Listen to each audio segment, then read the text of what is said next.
Diolch yn fawr. Diolch yn y ti unwaith eto, Dduw, am y fraint o cael dod i'th di, ac i'n cyflwyno'n hamser i ti, ac yn gofyn i ti ddod lawr i'n plith, i'n harwenni ac i'n nerthyn i'n haddoliad. Bendithion ni nawr a diogelan hamser, i'n gofyn hyn o trwy enw ac heiddiant i'n harglwydd Iesu Grist. Amen. Diolch i ddechrau trwy ganu'r emyn rhif 29, molianwn di o arglwydd wrth feddwl am dy waith, yn llunio bydoedd mawrion y greadigaeth faith. Emyn rhif 29 gan i'w sefyll i'w chanu.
Croeso'n gwasanaeth, ar ôl yr oedfa, fe fydd na luniaeth ysgafn drws nesaf yn y neuadd.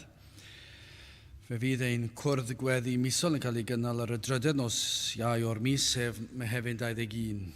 Fydd ein hoedfa nesaf prynhawn Sul am hanner awr wedi 3, ac fe fydd y parchedig Dafydd Morris yn pregethu. Tra bod ni'n cymryd y casgliad, gan i emyn rhif 116. 116.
Fydd o'n darlleniad o lyfr y Diarhebion,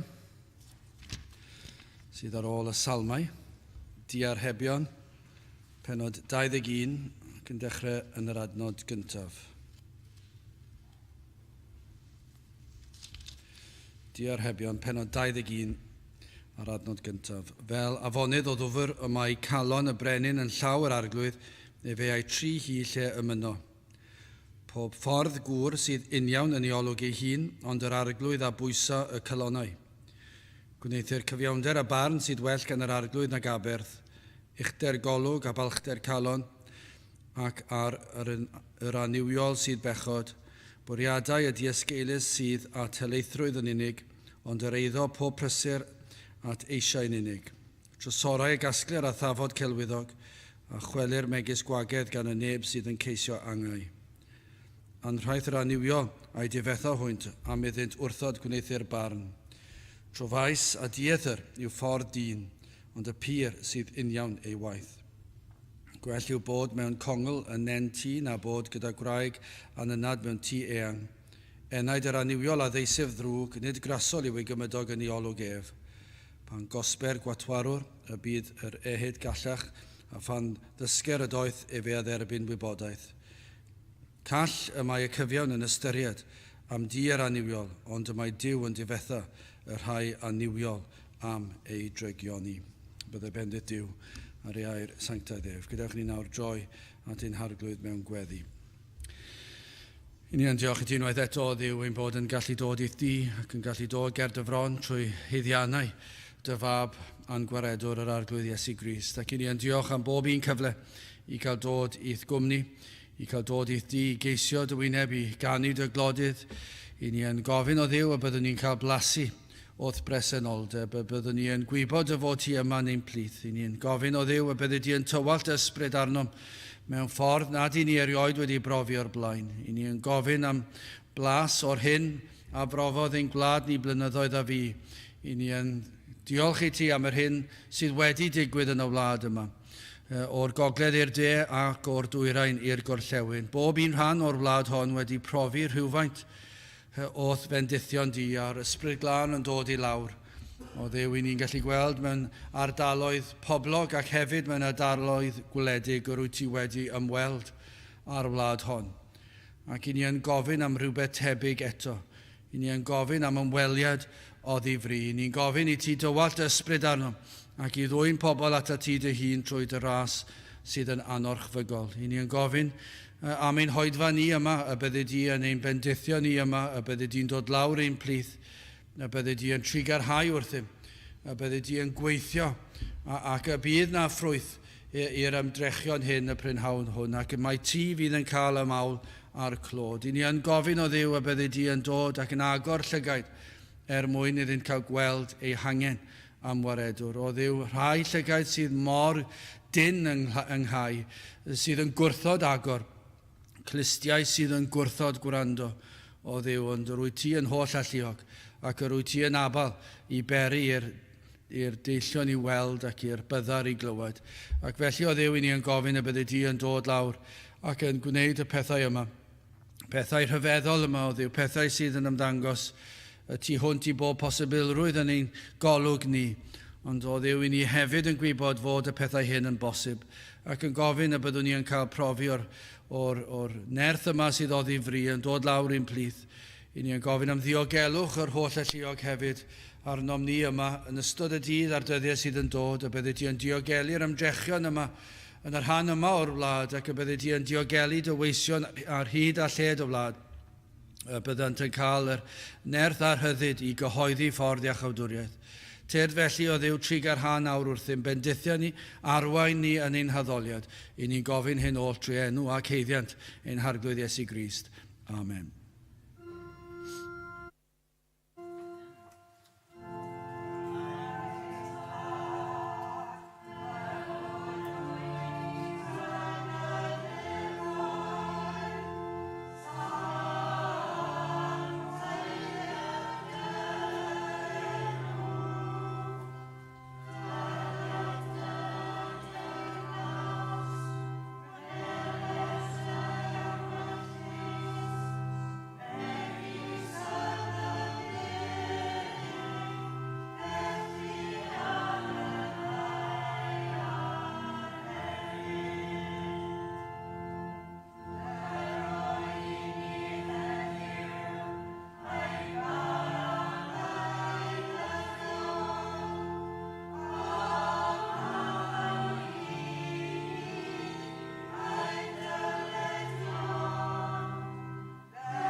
Dewch ni gan i am rhyw 765.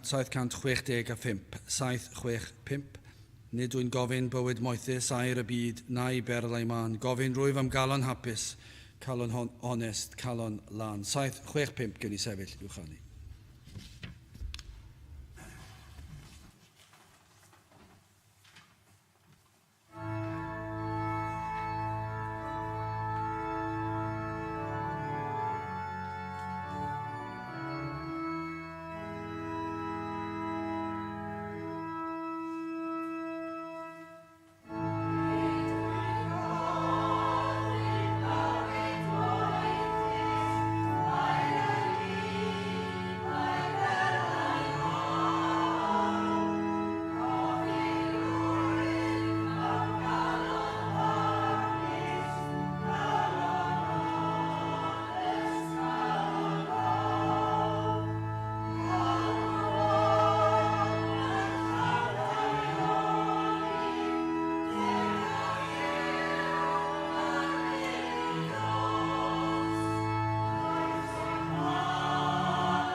Bydd awyn testyn o lyfr y Diarhebion, pennod 21, ar ail adnod, ond hefyd, mae yna chydig o adnodau eraill sydd yn dweud rhywbeth tebyg.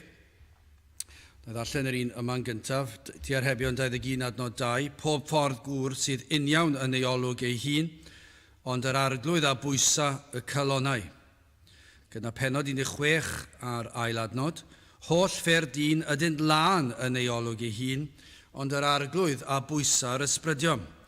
Ac yna pennod 14 ar 12 adnod, mae ffordd sydd yn iawn yng ngolwg dyn, ond ei diwedd hi yw ffyrdd angau.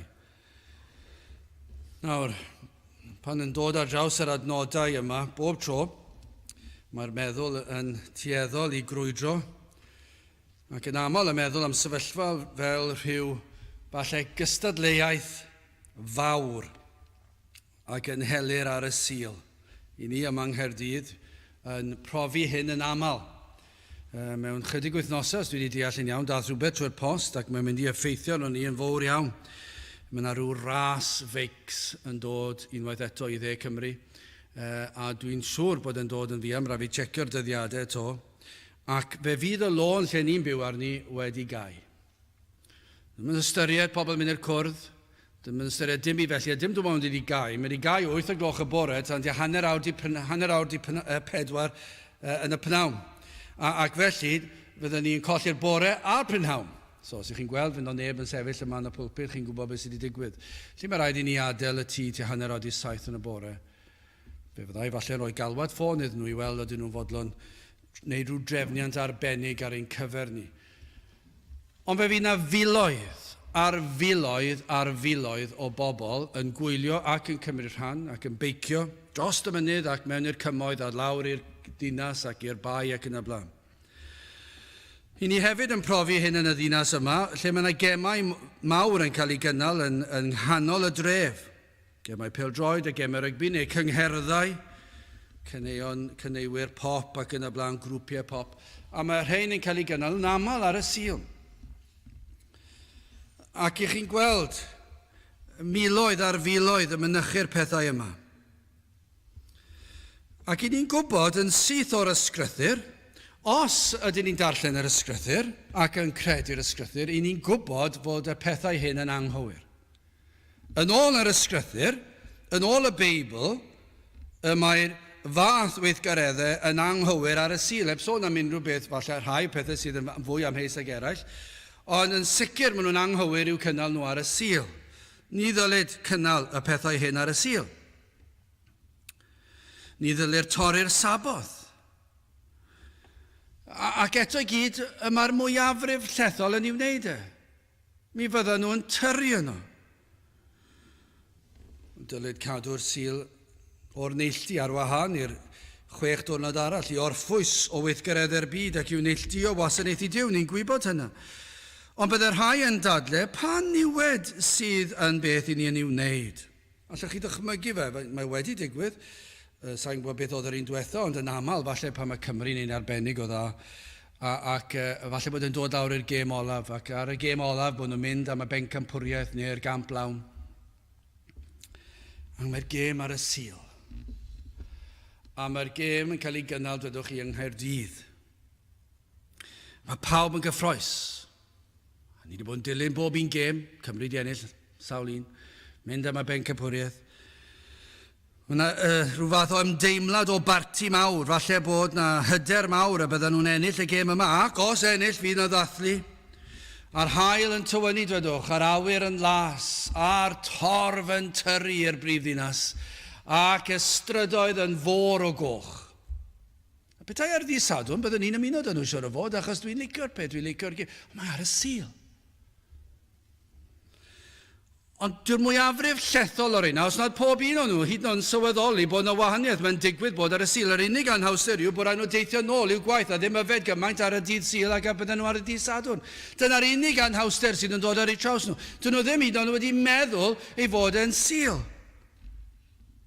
A mae pawb yn mwynhau, mae pawb yn canu, mae pawb yn chwerthu, maen nhw'n canu'r anthem, maen nhw'n canu be ni newydd canu nawr. O'n i'n mynd i sylweddoli bod ni'n mynd i canu fe. Calon lan yn llawn daioni, dyna i chi rhagrydd. Dyna lle mae'r dorf, 75,000 o bobl yn canu calon lan ar y sil ac yn torri'r sil. A dyma beth sy'n digwydd. Ac maen nhw'n mor hapus. A mi fydden nhw'n dadle, wel dydyn ni ddim yn gwneud dim byd o'i le. Mi fyddech chi wedi wneud ar ddi Sadwrn beth sydd yn anghywir am hyn, a does neb yn gweld dim byd o'i le ar y gweithgaredd. Ac mae yna gymaint o bobl, 75 i 100,000 o bobl, a fwy falle 100,000 arall sy'n dod i'r ddinas, ac yn mynd i'r clybiau, tafarnau, a pob math o bethau, ac maen nhw'n mwynhau, maen nhw allan ar y strydoedd os yw'n dod fel heddi, a'r peint yn ei llaw, neu beth bynnag maen nhw'n yfed, ac maen nhw'n dathlu, a beth sydd o'i le arno fe, maen nhw'n dweud, mae popeth yn iawn, dydyn ni ddim yn lladd neb, dydyn ni ddim yn dwyno ddiar neb, dydyn ni ddim yn neud dim drwg, i ni'n dathlu rhywbeth sydd yn bwysig i ni fel cenedl. Ni eisiau gweld y tîm yn llwyddo. Ac maen nhw'n credu, gall rhain i gyd ddim fod yn anghywir. Gallen nhw ddim gyd fod yn anghywir. Gwlad gyfan. A petai yn gêm mor fawr, tybiwn ni allan o'r 2 miliwn neu beth bynnag sydd yn gwylio, sydd yng Nghymru, mi fyddai'r mwyafrif llethol o'r hyn yn gwylio, os nad y mynychu. A gallen nhw ddim gyd fod yn anghywir yn ôl ein gwlad ni. A dyma be mae'r ysgrythyr yn dweud. Pob ffordd gŵr sydd yn iawn yn ei olwg ei hun, Ond dyma'r broblem, yr arglwydd a bwysa y calonau. Neu, holl ffyrdd dyn ydyn dlan yn ei olwg ei hun, ond yr arglwydd a bwysa'r ysbrydion. Ac yna y mae ffordd sydd uniawn yng ngolwg dyn, ond ei diwedd hi yw ffyrdd angau. Mae'r pobl yn meddwl gan fod y mwyafrif llethol bellach yn sicr yn ein gwlad ni mor di-dduw a di-grefydd, rhaid bod y mwyafrif yn iawn. Ac os ych chi yn y coleg, neu yn yr ysgol, neu yn y gweithle, yn sicr i chi, bydd y mwyafrif llethol ddim hyd yn oed yn gwybod am beth i ni'n sôn. Wel, yn gyntaf yn edrych ar hunan dwyll, ac yna hunan gyfiawnder, ac yna hunan ddinistyr. Yn gyntaf hunan dwyll, mae'r adnodau'n crybwyll. Pob un a aned yn syrthio'r un broblem, mae yna ddiffyg deall gwirionedd ei sefyllfa. Dyna yw'r broblem, a pob un sydd wedi cael ei eni, dydyn nhw ddim yn deall y gwirionedd y mae nhw ynddi, y sefyllfa mae nhw ynddi. Y mae dyn yn gweld ei fod ar y cyfan yn gywir. Dyna yw problem dynoliaeth. Y mae dyn yn meddwl ei fod yn iawn ar y cyfan. Efallai bod nhw'n fodlon cydnabod, dwi ddim yn berffaith, a dwi'n bob tro'n iawn, ond ar y cyfan dwi'n iawn, ac os ych chi'n edrych ar gyfartaledd ar hyd blynyddoedd bywyd, ar y cyfan dwi wedi bod yn fwy iawn na pheidio. Ac felly maen nhw'n digon hapus ei byd. A maen nhw'n credu bod eu llwybrau yn rhai glân. Ydych chi erioed wedi bod mewn sefyllfa, mae chi yw'r unig un sy'n credu rhywbeth ddigwydd ac chi'n teiri gyda'ch pobl o'ch cwmpas chi eich bod chi'n iawn ac yn teiri ac yn teiri ac yn teiri, ond mae pawb arall yn gwybod bod chi'n anghywir. Wel, dyna'r math o sefyllfa sydd fan hyn. Mae'r fas dyfnigrwydd y mae dynoliaeth yn teiri ei bod nhw'n iawn, ei bod nhw yn gywir, bod eu llwybrau nhw yn uniawn ac yn lan.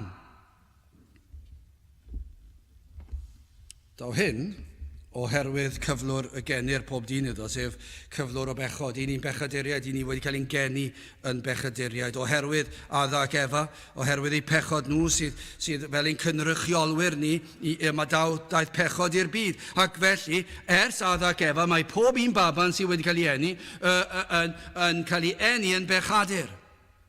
Ac daeth pechod ac fydd yn nistriodd i'r cyfan. Mae'r byd hyd heddiw yn dioddef o ganlyniadau anifidod adda. A gweithhygyr hyn, gan ad yw dyn yn barod i chwilio neu galon ei hun. Dydy dyn ddim yn fodlon hyd yn oed ystyried a ydw i'n anghywir. Ar y cyfan, dydyn nhw ddim yn fodlon chwilio'r galon a oes posib ei bod nhw'n anghywir. Maen nhw'n honni bod ganddyn nhw feddwl agored, ond nid ar gyfer y gwirionedd. Maen nhw'n feddwl agored ar gyfer pechod, ac maen nhw'n agored at pob math o bechod. Ond am y gwirionedd, does dim meddwl agored i'w gael. Dydyn nhw ddim am y gwirionedd. Pan maen nhw'n dod wyneb yn wyneb ar gwirionedd, mae yna atgasedd, ac maen nhw'n dweud, mae hwnna'n anghywir, sy'n cwestiwn am y peth, dwi'n i ddim yn licio hwnna, gall hynny ddim fod yn wir yn yr oes i ni'n byw ynddi, i ni'n fwy modern yn ein meddylfryd, ac felly ni'n gwybod bod hwnna'n anghywir. A dyna sut mae dyn yn meddwl. Maen nhw'n meddwl bod nhw yn iawn. Dydy dyn ddim yn fodlon cwestiynu cymhellion ei hun. Mae ei bechod yn ei dhallu gymaint, nid yw yn gallu gweld yr angen hyd yn oed i gwestiynu ddewisiadau. Nid yw am ddarllen gair Duw, i weld a yw yn rhodio ar hyd y ffordd cywir. Ac i ni yn gweld bod dyn yn twyllo hunan.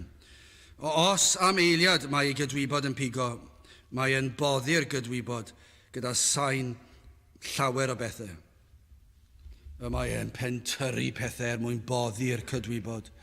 Nid yw am ystyried nad yw yn gywir. Mae wedi gosod ei hun i fyny fel brenin ar ei dir ei hunan. Mae'n amddiffyn ei diriogaeth, mae'n amddiffyn ei hawliau, mae'n amddiffyn ei bechod, mae'n cyfiawnhau ei bechod, ac mae'n lliwio ei bechod gyda lliwiau pert. Nid yw ei bechod cyndrwg a phechod pobl eraill, gan fod wedi defnyddio oren a coch a melyn, lliwiau llachar, lliwiau braf, dyn nhw ddim yn lliwiau tywyll, ac maen nhw fel bloder haf, ac felly mae'r pechod yma lot yn well na phechod pobl eraill. Ac os daw rhywun i fygwth hyn, mae'n ymateb yn ffyrnig, mae'n codi ar fe, ac yn ymladd yn erbyn y sawl sydd yn herio i ffordd. Dydyn nhw ddim yn licio pobl gwir efengyledd nag un. Dydy Capel y Cymru ddim yn licio pregethwyr efengyledd. Does neb yn licio, os ydy'r efengil sy'n cael ei phregethu yn efengyledd. Dwi'n cwestiynu hynny bellach hefyd. Dwi ddim yn siŵr os ydy pobl efengyledd yn efengyledd bellach ta beth. Ond gan gymryd, os yn wir efengyledd, os yn wir feibledd, os gwir pregethu gair Duw, nid yw'r mwyafrif yn hoffi hynny. Ac i ni gweld hyn yn aml. Mae fel tynnu asgwrn oddi ar gi gwyllt. Mae'n beth peryglus. Does dim bwriad ganddynt i ildio. Pan yn herio rhywun yn ei pechod, yn ei hangrediniaeth, yn ei ffordd, os cwestiynu bod ei ffordd nhw ddim yn iawn ac ddim yn lan, i chi'n gweld yn aml yr colli tymer yma, yr gwylltio yma. Mae calon dyn mor ddyfeisgar i beswadio hun i fod yn gywir. I ni'n glyfar iawn. I ni gyd wrthi, ni gyd wedi wneud hyn, yn gallu perswadio'n hun bod yr hyn dwi yn ei wneud yn wahanol i beth i chi'n sôn amdano. Mae fy mhechod i, na dim pechod, mae just mater o farn yw hwnna, ac i ni'n llwyddo trwy ryw ddyfeisgarwch i berswadio'r hunan ein bod ni'n iawn ac yn lam. Mae'r ifanc wrth fi fyny yn dadle anwybodaeth, wel, doeddwn ni ddim yn gwybod. O'n i ddim yn gwybod bod hwnna'n anghywir, o'n i ddim yn sylweddoli bod hwnna'n anghywir, ac yn cyfiawnhau gweithredoedd gan i eraill i wneud hefyd. I ni'n gweld yn dydyn ni, mae'n beth od yn enwedig os ych chi'n agosau at y chweched yna i chi flwyddyn erchyll. Mae'n dor cylonus pan i chi'n mynd i'r cyfarfodydd yma, chi'n gweld mae'n cael ei gymryd fel norm fod y pobl ifanc yn mynd allan i fwynhau. Wink, wink, ni ddim yn sylweddoli beth sy'n mynd ymlaen. A mae rhyw fath o chwerthin am y peth. I ni'n gwybod mai dyma beth sy'n mynd ymlaen pan i chi'n tyfu lan ac yn dod i fod yn oedolion, cariwch chi ymlaen, ond i ni ddim yn rhoi seil bendith. Dyna beth mae fel, byddwn ni'n tybio dweud beth ni'n mynd i unrhyw ysgol a choleg ar hyd o byd i gyd. Dyna beth fydd e. Mae bron iawn yn dweud croeso plant i'r byd o'r oedolyn, ac nawr fe gewch chi arbrofi eich hun. Fe gewch chi brofi ar flas bywyd, a pob math o bethau, a partion, a meddwdod, ac anfoesoldeb, croeso i'n byd ni, ac yna i chi'n sefyll na, ac i chi'n meddwl, dyw hwn ddim yn iawn, ond dwi'n od os dwi'n sefyll felly, mae pawb arall yn ei wneud e, mae rhaid ei fod yn iawn, rhaid bod yn dderbyniol, achos mae pawb yn rhoi seil bendith ar hyn. Felly pam ydw i'n ymwrthod o'r pethau hyn? Ac fe fydd yr unigolyn yn dweud, dwi ddim mor ddrwg â hynny wedi'r cyfan. Falle byddai'n siomi mam a dad, os ydyn nhw wedi dod i gredu, ond peth bach yw na, fe ddown nhw drosto fe ymhen ychydig. Fe ddown nhw drosto fe. Achos mae pawb yn gwneud y pethau hyn. Fe fyna'n hawl i arbrofi, os yw pawb arall yn gwneud yna'n iawn i fi hefyd. Hyd yn oed pan y mae'r pen yn gwybod fod rhywbeth yn anghywir, mor ddyfeisgar yw ei galon. Fe fydd yn llwyddo meddwl am ffordd o gyfiawnhau ei weithred. Mae bob pechod, fe fydd dyn yn llwyddo perswadio hun fod e'n dderbyniol yn ei achos neu hi. Fe fydd na ryw gynllwyn, fe fydd na ryw fath o gyfiawnhad. Wel, mae fy sefyllfa fi'n wahanol. Petach chi'n gwybod beth dwi wedi goffa mynd trwyddo, fyddech chi'n deall pam dwi wedi wneud e. Mae pawb yn ei wneud e. Ac fe fydd e'n perswadio hun, mae glân yw ei ffordd. Wel, dwi'n berffaith lan, dwi'n sgleiniog, ond mae e'n ddigon glân, mae e'n iawn, mae e'n ddigon da, achos dwi ddim yn waith na pobl eraill, ac felly ni ar rhyw fath o lefel yr un peth. Ac i ni'n gweld mae'r ysymeg dyn wedi ei lygru gan bechod, a chawn hyn yn y modd y mae'n twyllo ei hunan. Os nad ydw i'n gwneud ni wedi rhywun arall, yna rhaid ei fod yn iawn. Dydy beth dwi'n gwneud, mae yn hermau cariad. I ni wedi clywed lot o anfoesoldeb rhemp yn mynd ymlaen. Ac mae'r term cariad yn cael ei ddefnyddio. Mae cariad yw hwn i gyd, ac felly mae pob math o anfoesoldeb yn dod o dan ymbarel cariad. Dydw nhw ddim yn ystyried be mae gair Duw yn dweud am anfoesoldeb, cyn belled bod nhw'n gallu dweud, dydw i ddim yn brifo neb. Ac felly mae'n rhaid ei fod yn iawn. Chi'n gweld sut mae'r hysymeg wedi ei lygru. Does dim dealltwriaeth o beth sydd yn niweidio rhywun. Dyn nhw ddim yn sylweddoli bod yn hefyd yn niweidio rhywun. Ond dyn nhw ddim yn gallu weld e. Dyn nhw ddim yn ei weld e. Maen nhw'n gweld bod eu dewisiadau nhw a'i ffordd nhw yn uniawn ac yn lân ac yn bir gan fod pawb yn ei wneud e. A un o'r rhesymau hyn yw, does dim canllawiau ar gyfer bywyd a moesau ganddyn nhw. Does dim canllawiau absolute. Os ych chi'n deall beth dwi'n golygu. Pwy sydd i ddweud bod beth dwi newydd ddweud yn iawn neu ffeidio? Dyna'r broblem. Sawl gwaith ni wedi cael y trafodaeth yma. Ond dwi mor falch bob tro yn dweud, dwi'n iawn. A maen nhw'n edrych arnoch chi, wel, i ti'n falch. Na. Mae gair Duw yn absolute. Y mae Duw wedi dweud, nawr eich dewis chi wedi chi'n credu gair Duw, a maen nhw'n dweud na. Ac unwaith i chi'n gwrthod gair Duw, does dim canllawiau absolute i'w gael yn y byd.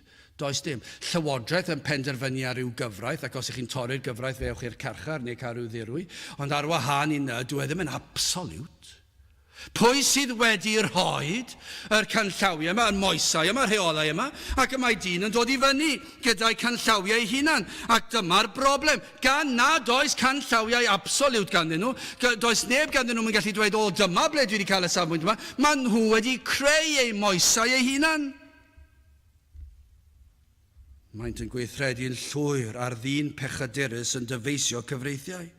Nid ydynt yn barod ystyried bod yna gyfraith sydd uwch na chyfraith dyn.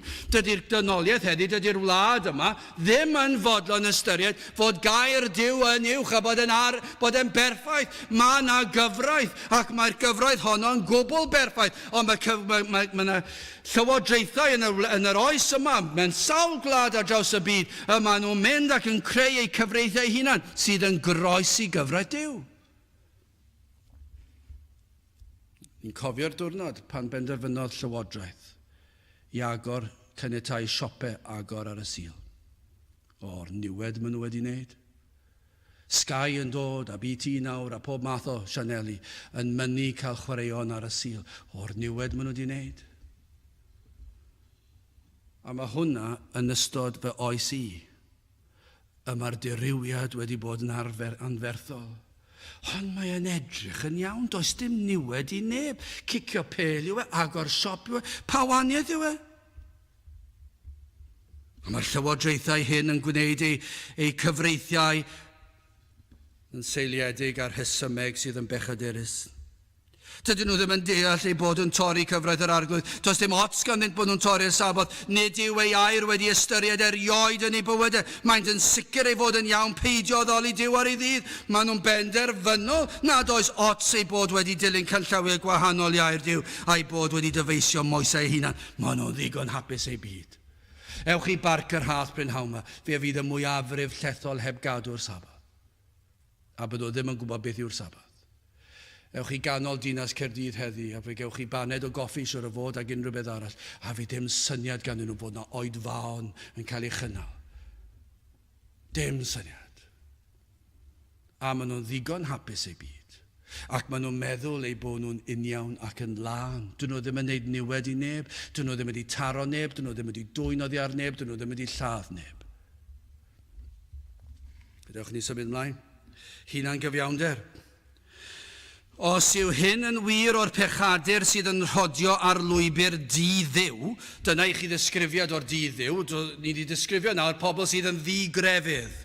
Pobl sydd yn gwbl agored am y ffaith, does dim ots, does dim fath beth ar cadw'r sil, does dim ots ar cadw canllawiau moesau Duw, dyn nhw ddim wedi edrych ar feibl yn ei bywydau nhw, ac maen nhw'n byw, ond maen nhw'n ddigon neis, maen nhw'n ddigon caredig o ran y termau hynny, ac maen nhw'n meddwl bod nhw'n iawn, a dyna'r di-grefydd, y di-dduw. Ond beth am y crefyddol? Oedden nhw'n rhywbeth tebyg, allai ddweud hynny chi cyn i fynd ymhellach, does dim gwahaniaeth.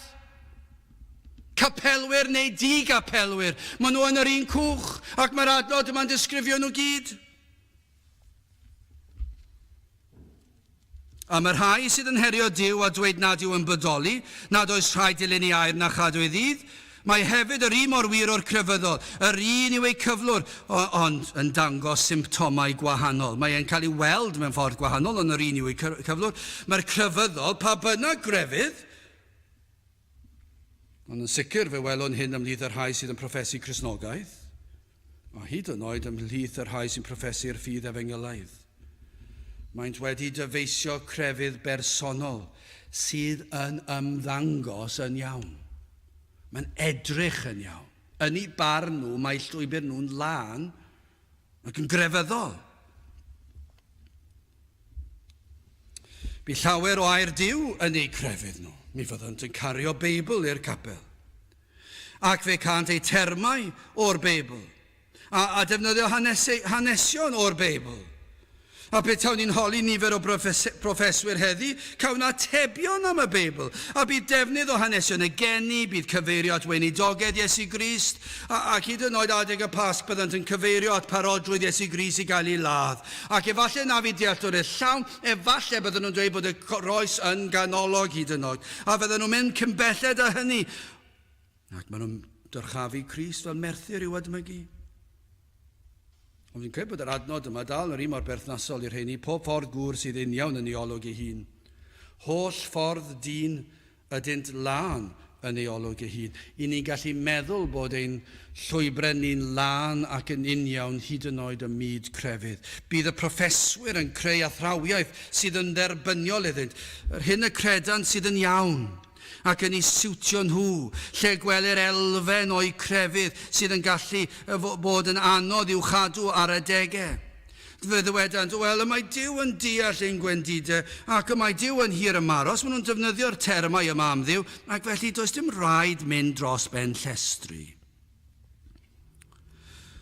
Daw y math yma o grefydd yn aml o ganlyniad i fagwraeth grefyddol, ond nid gwir profiad o ras. Bydd yna elfennau o'r crefydd yn ddeniadol iddynt, ac felly mae'n yn hapus i'w fabwysiadu fel canllaw i fywyd. Maen nhw'n dewis y darnau maen nhw'n hoffi. Ond maen nhw'n parhau ar y llwybr yr hodiant arni erioed. Heb sylwi mae llwybr llydan y genir hwy arno. Mae yna lot o bobl crefyddol, dyn nhw ddim wedi newid o un llwybr i'r llall. Dyn nhw ddim wedi cael profiad i ddod o'r llwybr llydan i'r llwybr cul. Ac maen nhw wastad wedi bod ar y llwybr crefyddol, heb sylweddoli nad yw yn gywir. Dyn nhw ddim wedi sylweddoli nad yw'r llwybr honno'n iawn. Dyn nhw ddim yn sylweddoli bod angen profiad i ddod oddi ar llwybr, i fynd ar y llwybr cul. Os na fedrwch chi roi hanes eich bod chi wedi dod o un llwybr i'r llall, yna dydych chi ddim yn Gristnogol, mae'n ddigon syml. Dyna yw troedigaeth. Mae yna rhyw brofiad, a mae'n gallu digwydd mewn eiliad, mewn awr, mewn diwrnod, mewn cyfnod, wythnosau, misoedd. Ond un peth ni'n gwybod, ar un adeg yr oeddwn ni ar y llwybr llydan, ac yn ar adeg arall yr oeddwn rhaid ar y llwybr cul. Mi roeddwn ni gynt yn ddall, nawr dwi'n gweld. Nawr, os na allwch chi ddisgrifio rhyw brofiad goruwch naturiol sydd wedi peri hynny, yna dydych chi ddim yn Gristion yn ôl y Beibl. I chi'n Gristion yn ôl eich canllawiau chi. I chi wedi dewis a dethol elfennau o Gristnogaeth sydd yn eich siwtio chi. Pethau y mae mwyafrif o capelwyr heddi falle'n hapus gydag e. Mae'n yn hapus ar hyn yw ei crefydd, sef bod dyn yn ganolog gydag ychydig bach o Dduw. Ymdrechion dyn yw eu crefydd nhw. Mae crefydd nhw wedi cael ei seilio ar ei ymdrechion nhw. Nid ydyn am ddilyn popeth sydd yng Ngaerdyw, a fe dywedant fod gwahanol safbwyntiau o Aerdyw, ac felly dywysant yr un sy'n mwyaf deniadol iddyn hwy. A lle gwelir disgwyliadau anodd, dywedant mae nid dyna sydd yn cael ei olygu, a bod rhywbeth haws yn dderbyniol. Gallwn ni ddim dilyn llwybr fel yna yn yr oes yma, ni wedi dysgu bod hwnna'n hen ffasiwn. Mae rhaid i ni symud gyda'r oes. Dydy'r math yno o feddylfryd ddim i'w hybu yn yr oes yma. Maen nhw'n dweud, mae eisiau ni addasu'r ysgrythyr. Dyna sut mae rhain yn siarad. Dydyn nhw'n credu dim byd o werth. Maen nhw wedi creu crefydd eu hunan. Does dim Cristnogaeth yna. Maen nhw wedi dewis a dethol, pligo'r ffrwythau, y rai sydd yn ddeniadol, a maen nhw wedi creu rhyw fath o grefydd. Un o'r clasuron ymhlith pobl Efengylaidd yw hyn am y Sul. Mae dydd i orffwys, sa'n gwybod sawl gwaith, wedi clywed hyd yn oed pobl yn ein cylchoedd ni yn dweud hyn. Dydd i orffwys yw dydd Sul. A'i diffiniad nhw o dydd i orffwys yw peidio mynd i'r cwrdd, trad lan ac ymlacio. A mynd ar wyliau neu beth bynnag. Dyna sut mae pobl yn ystyried y beth. Ac maen nhw'n cyfiawnhau pob math o bethau. Ddim yn sylweddoli beth mae gair Duw yn dweud dydd i orffwys o weithgareddau'r byd a dydd i wasanaethu'r arglwydd yw'r sabath. Maen nhw'n dweud nad oes angen gwthio'n hunan. 2 tair oedfa ar y sil. Mae'n anormodol dros ben llestri. Dyw Duw ddim yn disgwyl i chi beidio prynu nwyddau ar y sil. Pido mynd i'r siop ar y sil. Mae hwnna mor hen ffasiwn. Cadw'r sil. Peidio gweithio neu gwaith catch ar y sil. Dwi wedi sawl gwaith bod mewn ysgol a dweud, dydyn ni ddim yn gweithio ar y sil. A chi gallu gweld yr olwg. Mae'n waith bach, mae'n rhain yn od. Mae'n meddwl, teimlo'n sori dros i plant nhw. Sut maen nhw'n mynd i lwyddo yn yr ysgol, ddim yn gweithio ar y sil. A dyna sut maen nhw'n meddwl. Maen nhw'n ddigon neis i ni. Dyn nhw ddim yn amharchus a dwi'n ddiolchgar iawn am nad, ond dwi'n gallu gweld yr olwg. Maen nhw'n beth yn y byd sy'n mynd ymlaen. Mae chi ddim yn gweithio ar ddi sil ac arholiad bore di llun. Beth yn y byd i chi wneud? Mae'ch dyfodol chi gyd yn ddibynnol. Maen nhw'n anghofio am sofraniaeth Duw, ac os ych chi wedi gweithio'n galed, fe fydd Duw yn eich anrhydeddu chi. Ond maen nhw'n anghofio am hynny. Maen nhw'n dweud, maen nhw'n cofio bod gyda chi 6 diwrnod arall i weithio, ac bod y diwrnod o orffwys o weithgareddau'r byd yn llesol i'r enaid ac i'r corff ac i'r meddwl. Dyn nhw ddim yn meddwl dim byd o'r fath beth. Maen nhw'n meddwl, fe ddylech chi fod yn adolygu trwy'r sil. A maen nhw'n meddwl bod chi'n od. Ac hyd yn oed, maen nhw'n meddwl bod chi'n camdrin eich plant yn eu rhwystro nhw rhag gweithio ar y sil. Dyn nhw'n mynd i ddeall e. Os oes gêm fawr ar y sil, nad oes disgwyl i chi golli allan ar honno, petai Cymru'n chwarae'r gêm cwpan y byd yn y rown derfynol a'i fod ar y sil. O, mae Duw yn deall, mae Cymru yn y rown derfynol. Chi'n gallu mynd i weld y gêm na o bob gêm. Chi ddim yn gwylio dim byd arall. Ewch, newch eithriad, mae Duw yn llawn cariad, maen nhw'n dweud. O le maen nhw wedi cael yr athrawiaethau yma, nid o'r Beibl, ond maen nhw wedi dyfeisio crefydd newydd. Maen nhw wedi dweud mae Duw yn wincian ar bechod. Mae'n troi cefn arno fe. Mae e'n deall yn iawn, maen nhw'n dweud, tro. Os holir rhain am iachawdwriaeth, maen nhw'n dweud yn eitha hyderus ar sail beth yr oeddynt yn hyderus. Rhestrant ei gweithredoedd, maen nhw'n dweud, dwi yn Gristion achos, a falle maen nhw'n gallu honni i ryw brofiad. Ac maen nhw'n dweud, dwi wedi gwneud hyn, a dwi wedi plesio Duw, ac dwi wedi falle yn achos llawer cadw'r sil. Dwi wedi peidio wneud hyn a'r llall. Dwi'n darllen y Beibl bob dydd, ac a mae yna restr hir o bethau ganddyn nhw, a maen nhw'n ymfalchu ynddynt. Maen nhw wedi cadw i gyfraith yn weddol. Falle newid ychydig ar y gyfraith, mwy moderneiddio. Ond ar y cyfan dwi wedi cadw at y moesau, a mae pawb arall yn cadw atynt. Dwi ddim wedi llad, dwi ddim wedi dwyn yn ormodol. Ac maen nhw'n ymdrechu helpu pobl eraill o dro i dro. Mae gen I enw o fod yn un sydd yn helpu pobl. Ac dyna yw eu crefydd nhw. Eu henw da. Ni bod nhw wedi mynychu capel hyd yn oed. Ac yn ffyddlon I bwynt. Mae'r adnod yn dweud, pob ffordd gŵr sydd uniawn yn ei olwg ei hun, holl ffyrdd dyn ydynt lan yn ei olwg ei hun. Y mae dyn wedi gosod y safon. Y mae dyn wedi creu ei grefydd. Y mae dyn wedi llwyddo gwneud rhestr o bethau mwyn lleddfu ei gydwybod. Mae ei rhesymeg bechadurus wedi lygru. Ni allant weld ei bod yn anghywir. Maent yn well na'r digrefydd. Ti'n well na nhw. O leia dwi'n mynd i'r cwrdd. Dwi ddim o'r wael a nhw mas fyna ddim yn dod. Wel yn olaf.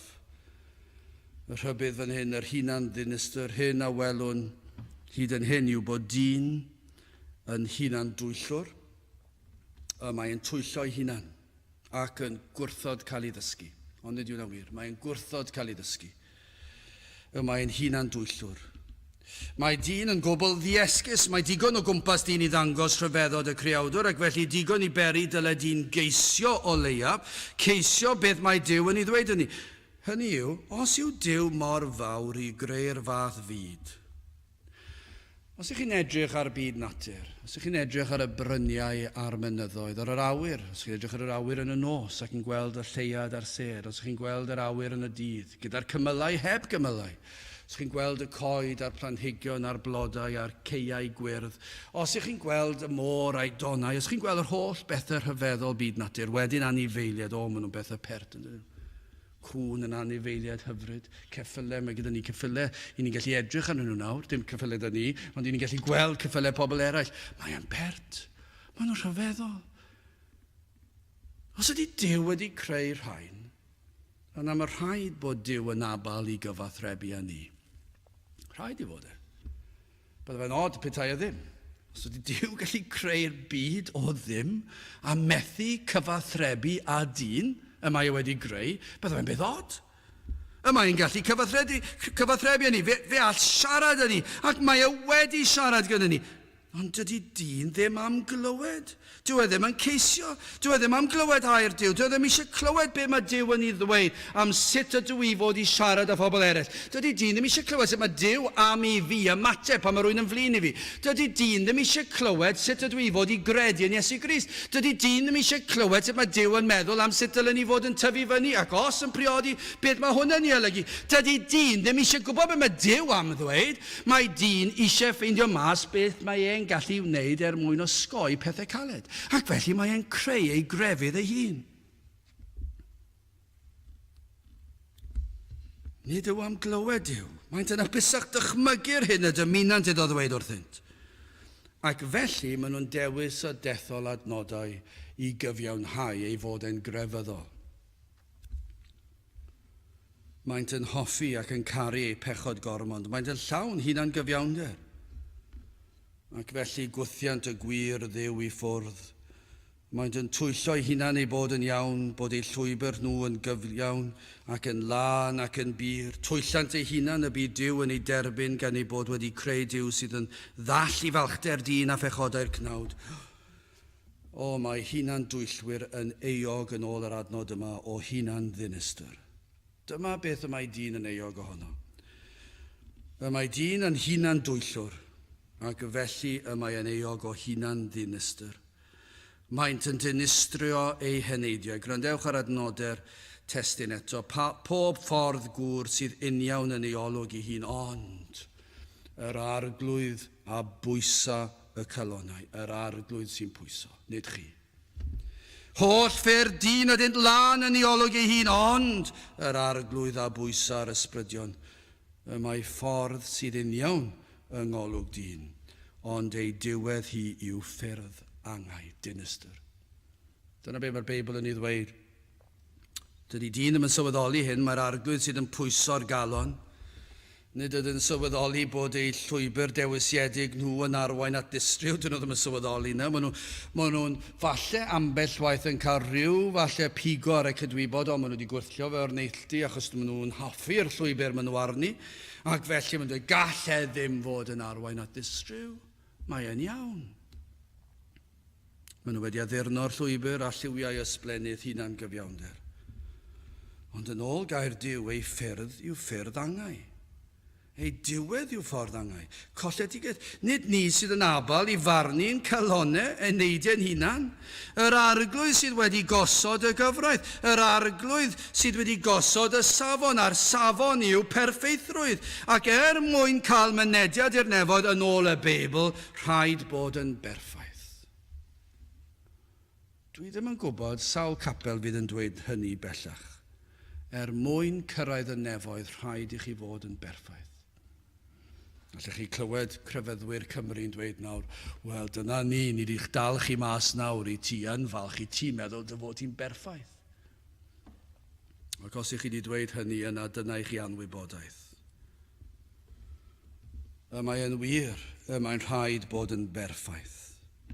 Ond mae gair Duw yn ddigon clir ein bod ni oll wedi dod yn fer o'r safon.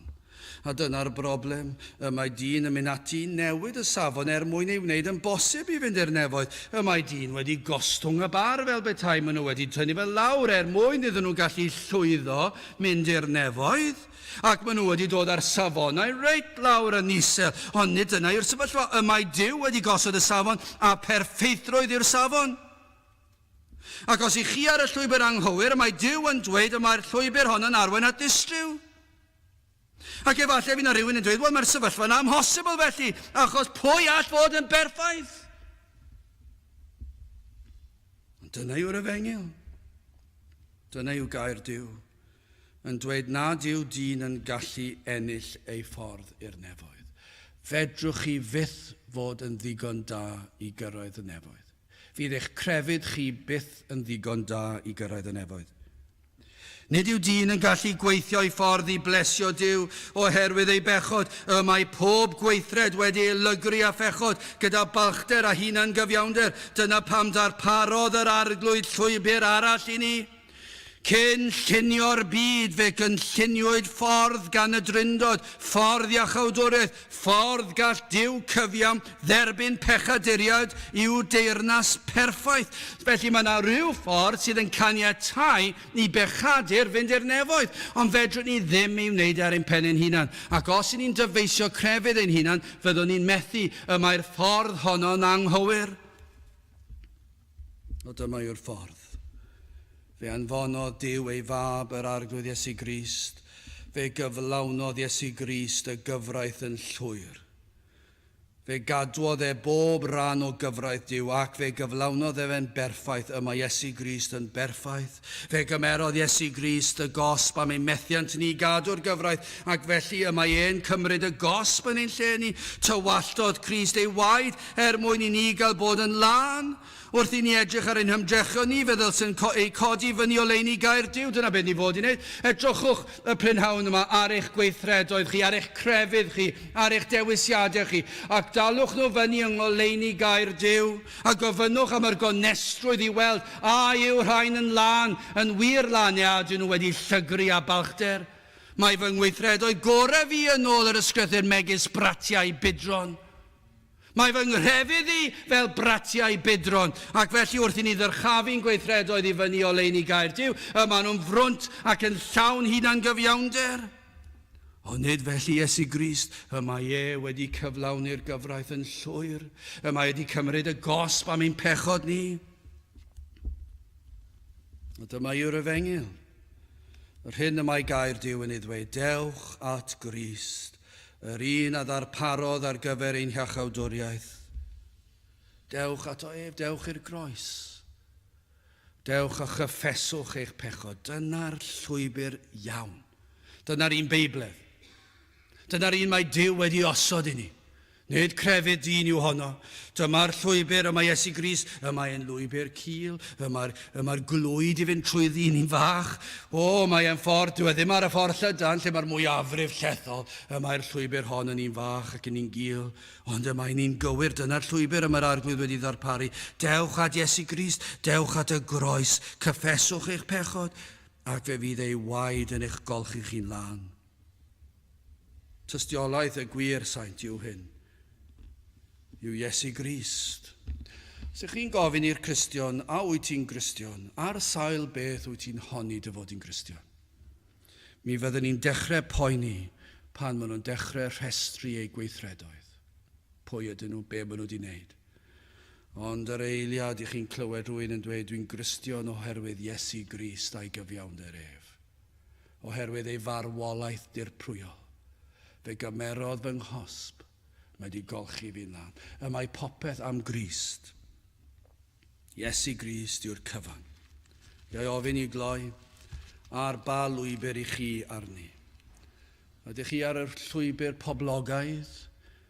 Crefyddol neu di-grefydd, does dim ots. Ydych chi ar y llwybr iawn? Sydd yn ymddangos yn uniawn neu yn lan? Neu ydych chi ar y ffordd, sef Iesu Grist?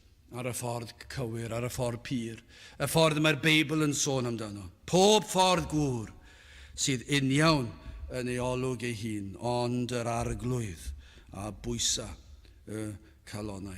Gadewch I ni weddio.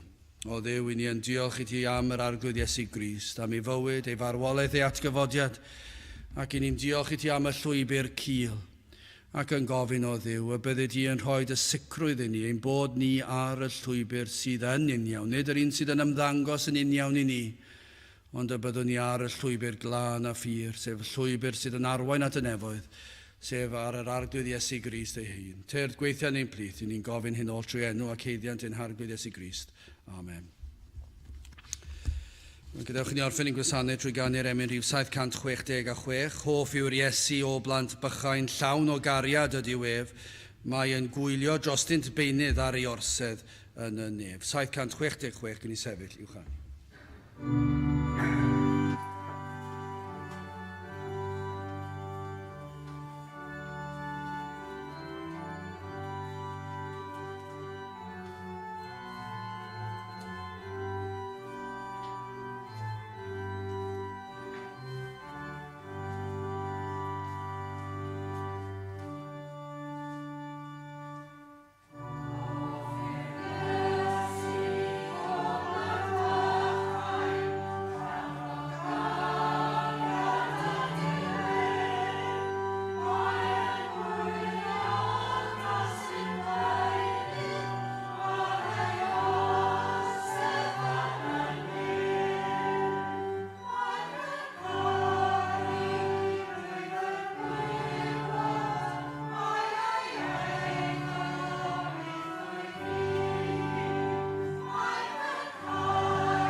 A nawr bydde di ras ein harglwydd Iesu Grist a chariad Duw a chymdeithas yr ysbryd glân fod gyda chwi oll hyd byth. Amen.